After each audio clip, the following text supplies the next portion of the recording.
This is one of those disturbing cases that exposes the rotten underbelly of some institutions in Ghana, and perhaps is a testament of the desperation of many Ghanaians to leave the country. It was May 2022 in Ghana, and a woman named Delida Entry was sitting at home watching TV when an advert flashed across her screen on Passion TV. It's an advert for Treasure Land Travel and Tour, an entity that promised visas to America and Canada and a chance for something better abroad. Like so many Ghanaians desperate for the opportunity, the leader picked up her phone and dialed their number. On the other end, a convincing voice answered. He introduced himself as lawyer Jerry Odoy, and he sounds confident and professional. Jerry lays it all out for her. For a 5-year visa, she would need to pay 2,500 cedis for an interview, 16,000 cedis for tickets, and 20,000 cedis for the visa. Then the leader asks the question. She tells him the name sounds familiar, that she once knew a lawyer called Odoy years ago in Kumasi. Could it be the same person? Jerry pauses and then confirms it. Yes, it's him, but things have changed now. He's moved up in the world and now works at the Canadian High Commission. This small confirmation filled the leader with confidence. She knew this man, or at least she thought she did. She transferred 2,500 cedis as an initial amount into an EcoBank account bearing Jerry's name. Jerry scheduled her for a protocol interview at a certain venue, arranged for her passport to be taken, and 5 days later an approval letter arrived. He sent her flight booking information, documents that look exactly like ones from the Canadian embassy itself. Everything looked and felt legit. He asked her to sign a consent form so he could pick up the visa on her behalf, and soon after, a picture of her visa arrived on her phone. But through all these interactions, Jerry was never alone. 2 other people often answered the phone first, and Jerry explains that they are his staff members. The operation now feels very organized. They arranged to meet at 37 in Accra with all others, but Jerry never showed up. The leader had handed over 19,500 Ghana cedis to a man he had never actually met. But the leader wasn't the only victim. She was so excited about this opportunity that she shared it on a WhatsApp platform, spreading the word like wildfire. A man named Richard Ofori catches wind of it and jumped at the chance. He paid 36,500 cedis after Jerry spun a tale about a 5-year working visa to Canada. Then there was Dominic Enim, a banker, who parted with 40,500 Ghana cedis. Seth Gamo handed over 50,000 Ghana cedis, and one Bernard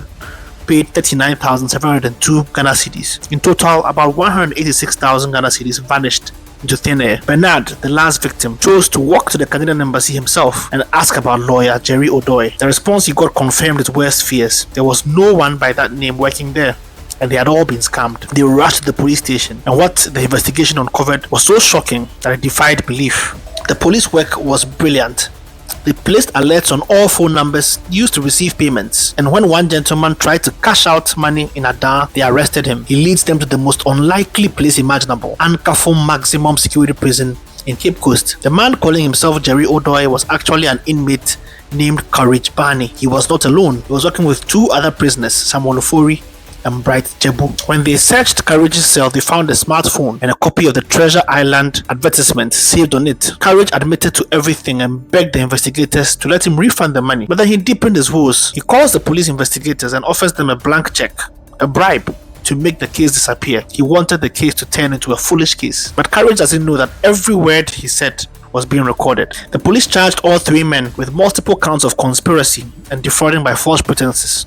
Courage faced an additional charge of attempting to bribe a police officer. In court, the prosecution's case was ironclad. The investigating officers, Everton Kwao and Joshua Ali from the regional police office in Ho, delivered testimony with evidence of transactions that left no room for doubt. The judge was impressed by their professionalism and their refusal to be intimidated. Soon, Courage and their co-accused had to mount a defense, and this is where things got truly bizarre. Courage had been transferred from Cape Coast to Ho prison, and he was enraged about it. He started his case with a lawyer, but then decided to represent himself, and his defense became what the court described as confusing and perplexing. His conduct and the tone of his voice was arrogant. He denied ever meeting his colleagues in prison and was trying to cleverly sidestep the conspiracy charges.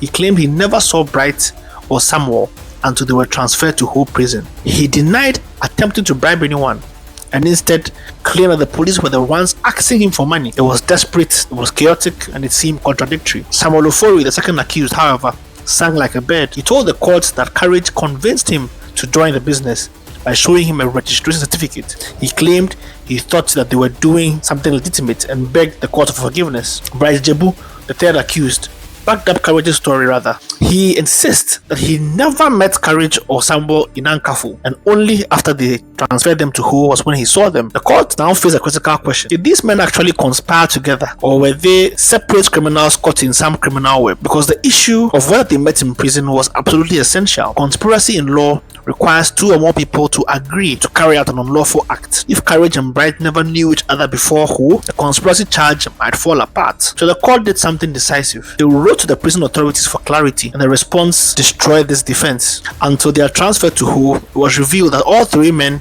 were housed in Block D4, cells 5 and 8 at Ankafo. Their denials were exposed to be lies, afterthoughts, and a desperate attempt to escape justice. But the evidence went deeper. The court was convinced with Samuel's testimony. Samuel admitted that Courage paid him to receive calls from prospects in the prison yard. He confirmed that everyone in the yard referred to Courage as Lawyer Jerry, and Courage had a close relationship with prison officers. Some of these officers worked for him, protected him, and enabled him. Courage was said to be living large and throwing his weight about freely behind bars. An Ecobank account that received funds belonged to an officer by name DSP Mark Tewia, and his email was confirmed by the Ecobank branch manager. When investigators tried to search the cells, they were refused entry. Prison officers did the search themselves reluctantly, and when they seized the phones, they claimed that they would investigate how the inmates got them, but mysteriously, the phones were almost wiped clean of all evidence. The court did not mince words. These characters were described as a menace to society. But the transactional evidence was also overwhelming. They obtained money from not just these complainants, but from victims all over Ghana. They prepared fake documents,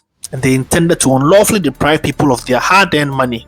And they succeeded. The fraud charges were proven beyond reasonable doubt. The bribery charges against Courage also succeeded. The court had become intimately familiar with Courage's tone of voice, and the recording of him pleading with police to drop the charges was unmistakably him. In the audio clip, he even greets them saying that this is your boy, Courage. All three accused persons were convicted. Courage receives 15 years in prison, with an additional 2 years for attempting to bribe an officer. Samuel and Bright got 10 years each. The court praised the investigating officers, Everton Kwao and Joshua Lee, for standing their ground in the face of massive pressure from all sides. The judge directed that investigations be opened into how phones got into the possession of inmates at Ankafo Maximum Security Prison. Officers Isiam, Ewusi, and Mark Tewia were to be investigated. Mark Tewia was singled out specifically because his email address was used to open the Ecobank account. The court also requested that Courage be kept far away from Samuel because he had threatened to poison him. For the complainants, the court had no pity, but nonetheless ordered that monies be refunded. And then came the warning: the craze to travel abroad should never lead you into the hand of fraudsters. The dream of leaving Ghana had cost these people very dearly, but the real revelation was darker still. Behind prison walls, a criminal empire had flourished with the help of corrupt officers, exposing serious gaps in Ghana's prison system and law enforcement. The case was closed, but the rot it exposed will linger. Follow Super Law G Studios for more. Real stories, real cases, real people.